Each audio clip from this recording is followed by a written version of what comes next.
আমি স্যারের ভিডিও ইউটিউবে দেখছি, দেখার বাদে আমি ওখানে আইছি, আইয়া আমি 1-to-1 ব্যাচও পড়ছি। বন্ধুরা, আপনারা আমার হাতে একটি সার্টিফিকেট দেখতে পাচ্ছেন। সার্টিফিকেটটি হলো এমডি শাহজাহান মিয়া, যে কিনা ইংরেজিতে ভালো করে রিডিং করতে পারে না। তার সাথে যখন আমার প্রথম কথা হয়, সে অনেক হতাশা নিয়ে আসছে, বলতেছিল যে স্যার, আমি তো ইংরেজিতে রিডিং করতে পারি না, আমার পক্ষে কি লাইফ স্কিলস A1 পরীক্ষা পাশ করা সম্ভব? আমি এক জায়গায় শহরের একটা সুনামধন্য প্রতিষ্ঠানে চেষ্টা করেছি, পারি নাই। তখন আমি বলছি, আমার সঠিক গাইডলাইন ফলো করলে আপনি ইনশাল্লাহ পারবেন। ঠিক সে গত 21শে জুন আইডিপিতে পরীক্ষা দিয়ে সফলভাবে পাশ করেছে। আমরা এখন শুনবো তার নিজের মুখে আমিনের সাথে তার এই জার্নিটা কেমন ছিল, তার অভিজ্ঞতাটা কেমন ছিল। শাহজাহান, এই হলো তোমার সার্টিফিকেট।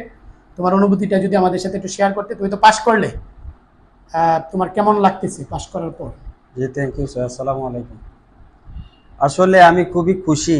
আমি বিশ্বাসই এখনো করতে পারতেছি না আমি পাস করতে পারবো, কারণ আমি অনেক চেষ্টা করেছি। আমি স্যারের ভিডিও ইউটিউবে দেখছি, দেখার বাদে আমি ওখানে আইছি, আইয়া আমি 1-to-1 ব্যাচও ভর্তি হয়েছি। দীর্ঘ প্রায় 4 মাস কষ্ট করছি। স্যারেও খুব কষ্ট করছেন। স্যার আমারে ইংলিশে বাংলা রিডিং করিয়েছে, English sir very good, very helpful. আমার জন্য অনেক কষ্ট করছেন। যাই হোক, আমি খুব খুশি। গত 21 তারিখ আমি আইডিপি পরীক্ষা দিছি, ইনশাল্লাহ আমি পাস করছি।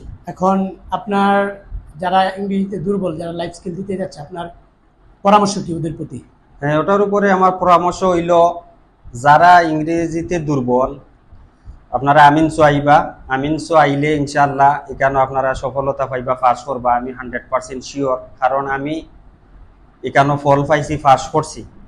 যারা লাইফ স্কিল দুর্বল আছেন, ওখানে আইলে ইনশাল্লাহ পাস করতে পারবা ইনশাল্লাহ। Thank you very much. Thank you.